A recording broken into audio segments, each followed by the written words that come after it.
And welcome to Mrs. G's Story Time. We are reading the book Stones of Fire by Isabel Kuhn with permission of OMF International. And we last left off about the wedding.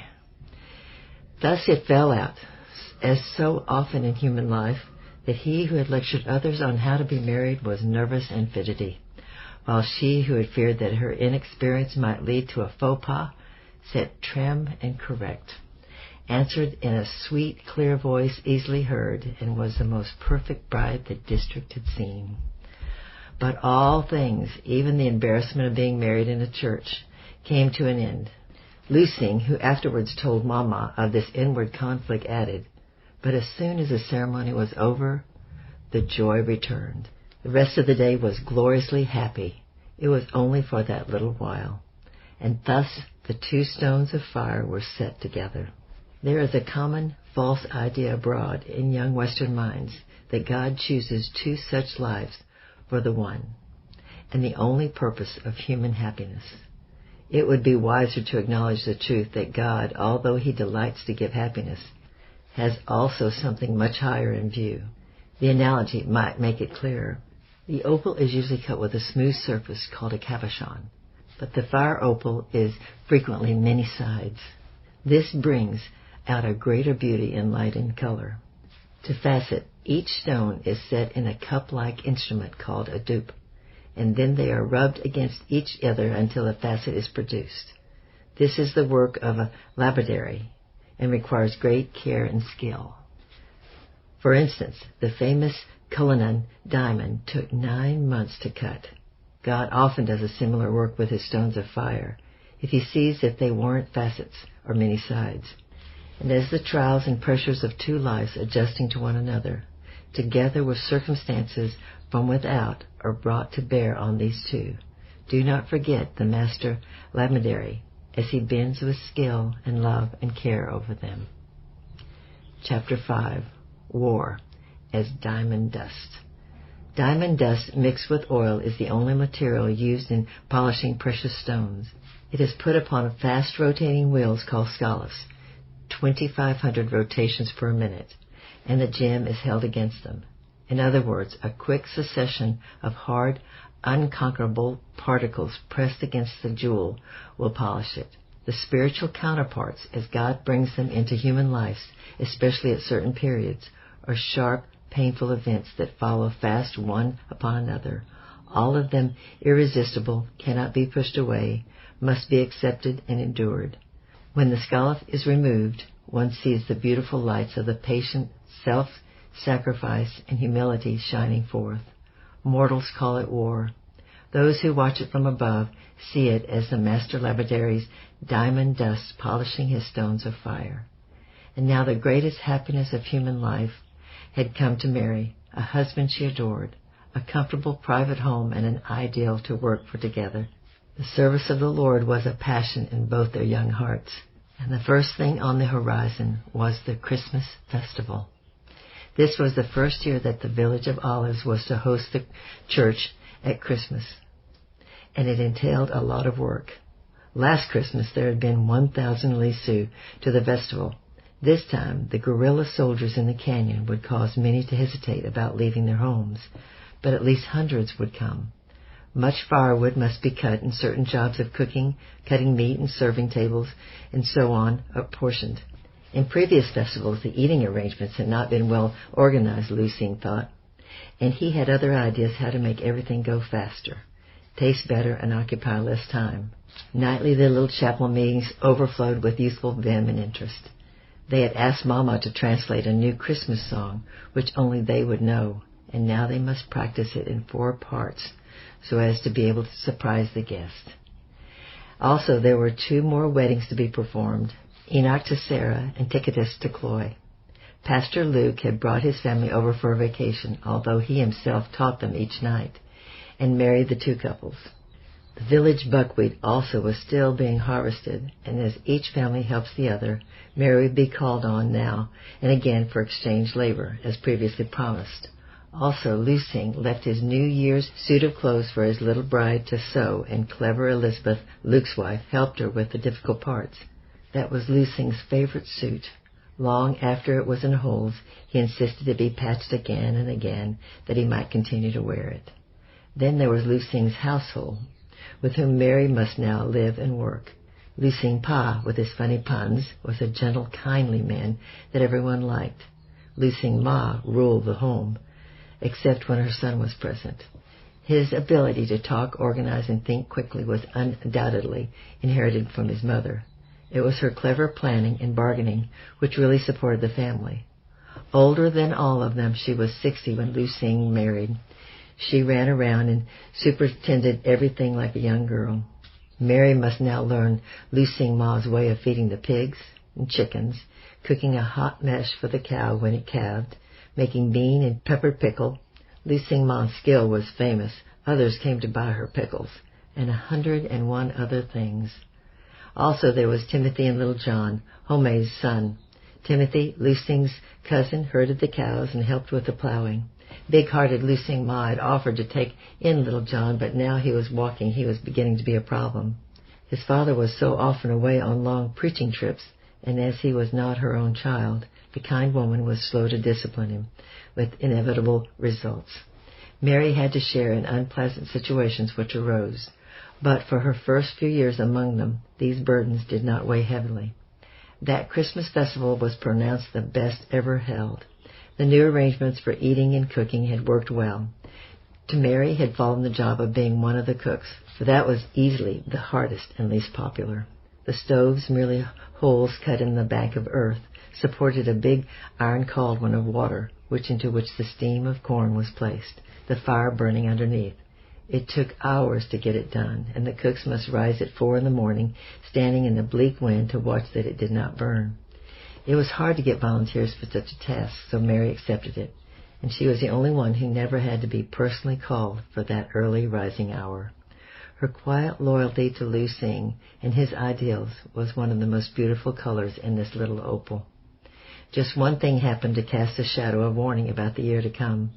Chinese soldiers arrived from place of action on the last evening of the festival, came to the platform and reminded the church that there was a war being fought and that they should be loyal to China.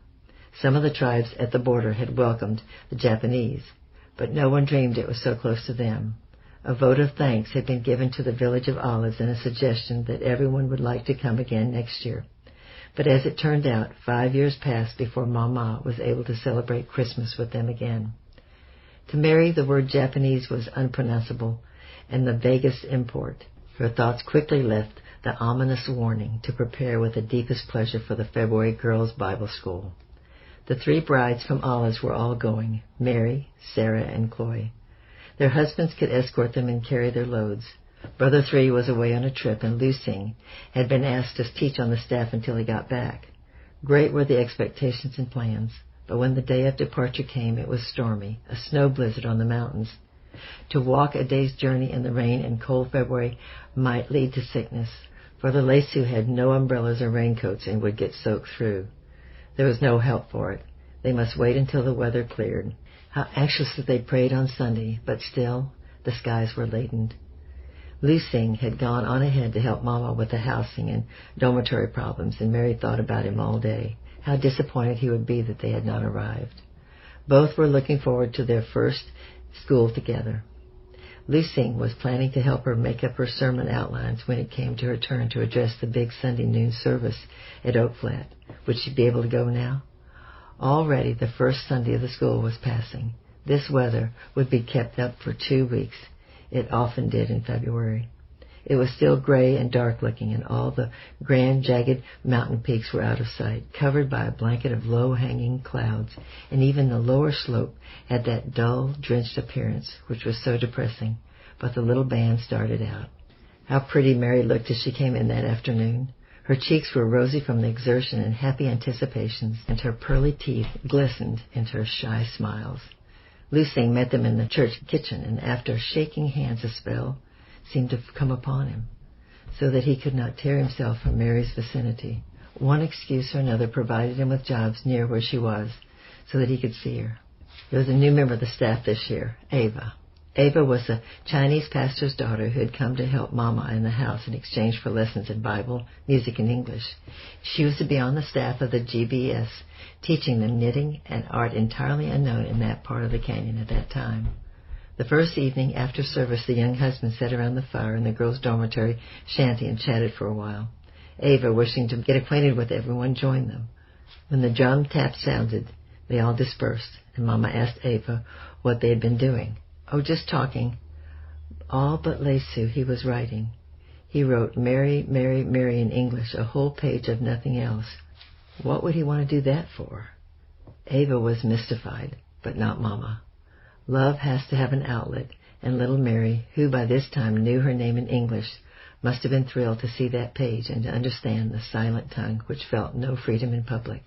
It was her welcome to school. Obstetrics and mothercraft were taught for the first time in that February. The influence of these schools were undoubtedly great. The Lacey were animalists and are taught from birth that sickness is only caused by the bite of a demon. If you propitiate the demon by a blood sacrifice, then you will get better.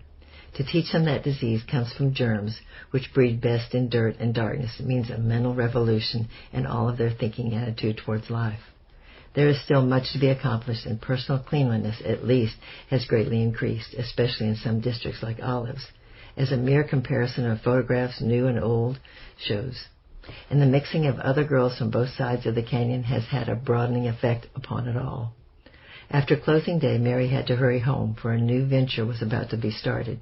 A 2-week school for the teenage boys, the cowherd class, was to be tried, and Timothy was going to attend, so Mary wanted to watch the cows until he could get back. That school for boys was not without excitement. Indeed, the staff wondered if it would be a school at all. Those days, the heavy drums of airplanes overhead intensified the rumors that the enemy was now only 2 days away. The postmaster had fled into hiding, and the post office was empty. Would boys be allowed away from home under such circumstances? Friends and families were saying that if the Japanese got any nearer, the ferry boats would be destroyed, and then return home for those on the West Bank would be rendered impossible. So assembling day was one of interest and ended in praise. 36 boys arrived, full to overflowing, for the last 2 had to sleep on Mama's premises. The 2 little shanty dormitories had no room for them. What blessed days followed! Outside, Lesulan was at its loveliest, snow-capped peaks still dazzling white from the newly fallen snow, but golden sunshine pouring down into the moist brown earth, and the peach trees putting forth their delicate pink and spiritually metaphor of new life. And into those 36 young hearts, moistened, so to speak, by opportunity and with danger, the Word of God was pouring, and even though it was only for 2 weeks, at the end, those human buds seemed to have put forth tokens of resurrected life at work within. A little growth was noticeable in this one and that one. They were allowed a closing day program too, and Timothy won the honor of being elected as a conductor of music for the occasion. His marks were high also, so as he sped home over the long winding trails, he felt a new exhilaration and desire to progress, which he had never experienced before. Always he had sat in the shadow of Lu Xing's knowledge and ability, which was discouraging to one so slow. But that same cousin's faithful, careful tutoring had produced something not recognizable until Timothy got away from Lu Xing's brilliance and among boys of his own age. Now he felt there was the power of accomplishment within him, and when he reached home his tongue flew so fast, Lu Xing told Mama, no one else could get a word in edgewise. We can imagine that happy fireside, those 3 Bible students comparing experiences while the ruddy flames threw rosy lights upon their joy. Timothy's experience was an indirect enrichment of Mary's life. More and more, now the plowing and the planting fell upon these 2, and as they worked together, they would review Bible verses or Christian songs. The year 1943 had begun so sunny, was doomed to end in trial unthinkable and never before experienced. During the spring and summer, the Chinese guerrilla forces had pushed into Burma, but by the end of September, the Japanese had compelled them to retreat into China. The Japanese, having won the friendship of the tribes around the Burma Road, had gained the lower reaches of the Salween in consequence, and were reported advancing up the canyon. It was towards the end of October that word spread one afternoon the soldiers were approaching the village of Olives itself. Soldiers of which side could not be known until they drew closer. But in any case, it was bad news for the Les Sioux. Silently and anxiously, those out in the fields or watching the cattle on the hills returned to their huts, and as a long file drew within distance, the word was shouted by the town crier, "Chinese soldiers will bivouac here." They would cut grass for the colonel's mules to eat, and so on. Objections were not only hopeless, but would breed trouble. Silent glances from one to the other were eloquent and small source of comfort. Gradually the word leaked out that the Japanese had arrived at the other side of the mountain, which is Burma. Another group were only 2 days south in the canyon. The regiment of guerrillas would camp in olives, and since there was no other dwellings, take over the homes of the Les Sioux. Up to the trail to Lu Sing's field rode the colonel. He dismounted at the side of their new home, walked in, looked around, approved its cleanliness and space, and stated, "This will be my headquarters." Scared and shy, little Mary slipped in and tried to gather up her bedding, books, clothing, whatever she dared, with bold Chinese soldiers looking on. Where should she take them? The colonel's aide-de-camp had taken over Thomas's shanty, so all she could do was to carry her things into Lu Sing Ma's hut and stack them on top of the grain cupboard in a small granary which led off the one main room. 2 soldier servants were already in that one room, overhauling Lu Sing Ma's pots to see which to use for cooking the colonel's supper. They brought practically no equipment, so just borrowed the Les Sioux.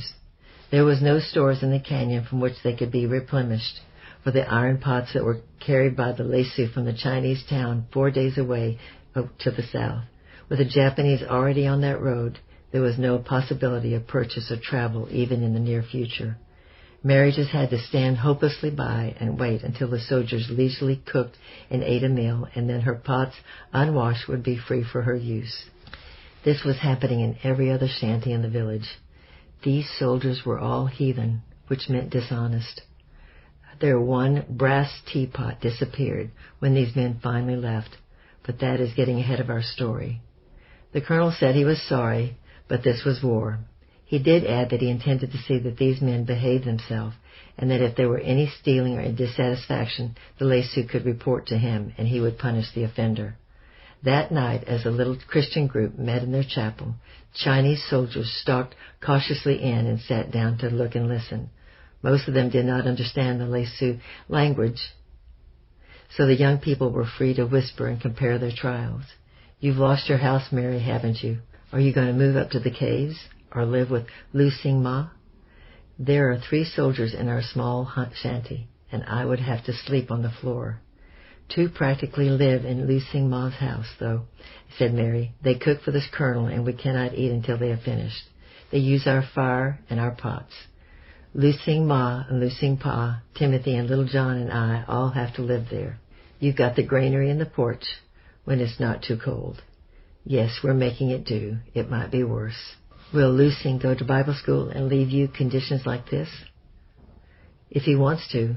I promised I would never hinder him." And her young jaw set firmly even while she lowered her head quickly to hide the tears. She never broke that promise. Passion held by principle. That year of 1943, the RSBC had been split into 3 separate months of study, April, August, and November. The reason was the birth of Mama's little son, Daniel, in August, and the date for gathering for November school was only 4 days away. That night, after the soldiers had finally departed and the door was barred, Lu Sing Ma brought the question up. "You can't leave us now and go to the Bible school," she said to her son in her decisive and energetic way. "I'm praying about it," he answered evasively. These soldiers aren't likely to offend Mary with the colonel so close.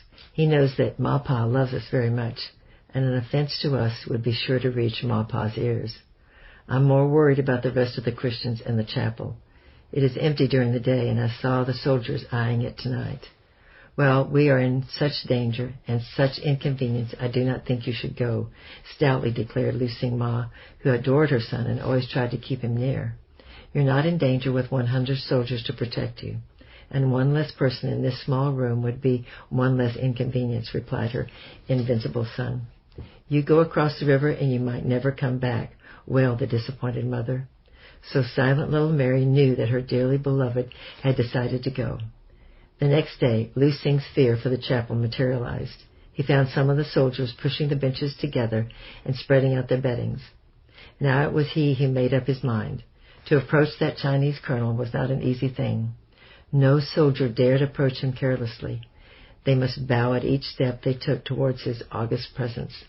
But the colonel was living in Lu Xing's house, so, with much inward prayer, like Nehemiah of old, this barefoot Lesu had asked for an interview with the great man. "Well, Lu Xing, what do you want?" "Sir, you said we might report if your men did anything. Some are moving into our chapel. I'm sorry, but we cannot let them have that. They are in our homes and using our things, and we have said nothing, for we realize that this is war, but our chapel is different. It is holy, and the place where we worship God, and the only place where we can gather for that purpose. We use it every night. I will see about it." The colonel's words were curt, and Lu Xing's face, as he left the house, was grim and set. As Mary went to draw water at the water hole, she whispered the news to the other girls there, and soon most of the Christians in the village knew that their chapel was in peril. Knew, too, of Lu Xing's brave request, and much heart prayer poured up to the Father all day. There was absolutely no place in their homes now to pray or read, and there was such constant trials. A spoon was missing from this house, a chicken had disappeared from that. Things too small to report to the colonel, but someone must obviously stay in each hut after all the time to watch what was done. For instance, while the teacher Thomas was away that next month, the soldiers occupying his hut took out his Bible notes of the years and tore out the pages, some from each notebook, to roll their tobacco into homemade cigarettes. Such a loss was irreparable, as these notes were not in mimeographed, but handwritten. Daily there was loss and grief and tension. The buckwheat was not yet cut. Whatever would they do when harvest time arrived and they must eat early to be out in the fields at the first break of daylight? For days were shorter now. The soldiers always would eat first. They must have the comfort of their nightly gatherings for prayer at least. "O Lord, spare our chapel," was their inward cry. That evening, as the dusk fell, the chapel was speedily occupied.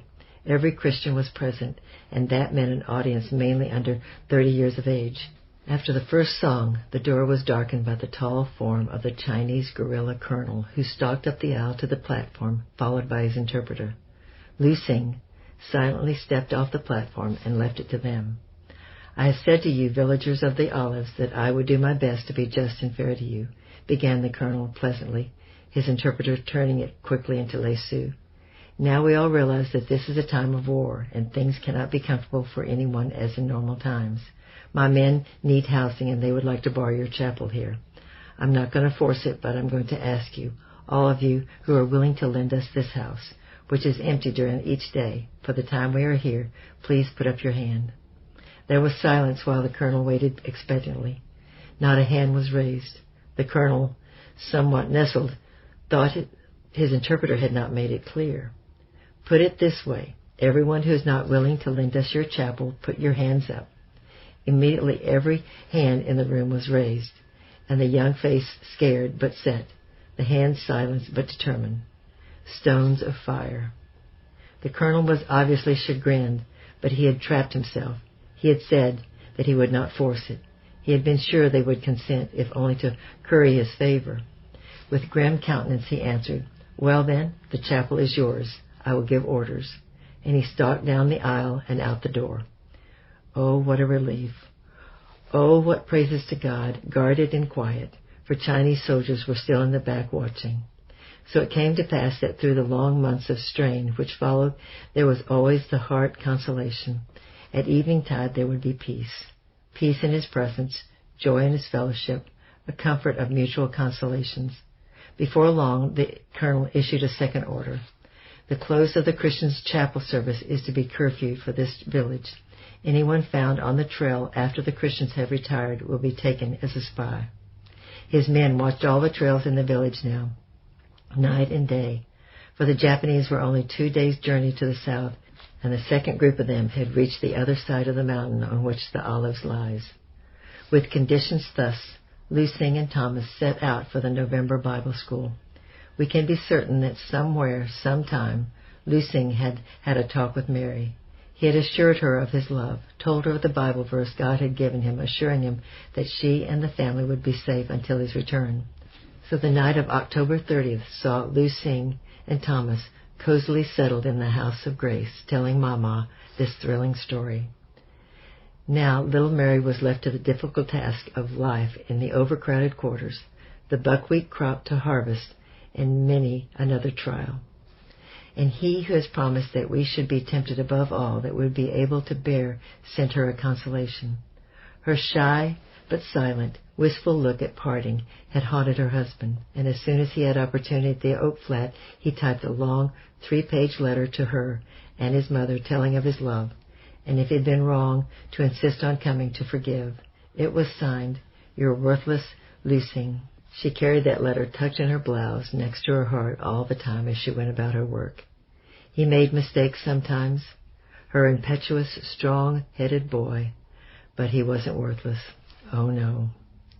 During the day, the boom of distant canyons brought an anxious look to her eyes. She had never seen a canyon. They said that this one belonged to the Japanese on the Burma Pass, which was 3 days' journey away. It must be a tremendous gun, which can make such a big noise from such a distance. Of course, as a bird flies over the mountains, it was not so far, but the lay suit never think of that distance that way. Then the soldiers who cooked for the colonel told her that the Japanese in the canyon had retreated 2 days to the south, though the group on the pass was still there, so she felt a little more easy. Well, we're going to stop right there, and then we'll finish up this next time. I love you. I'm praying for you. And bye-bye for now.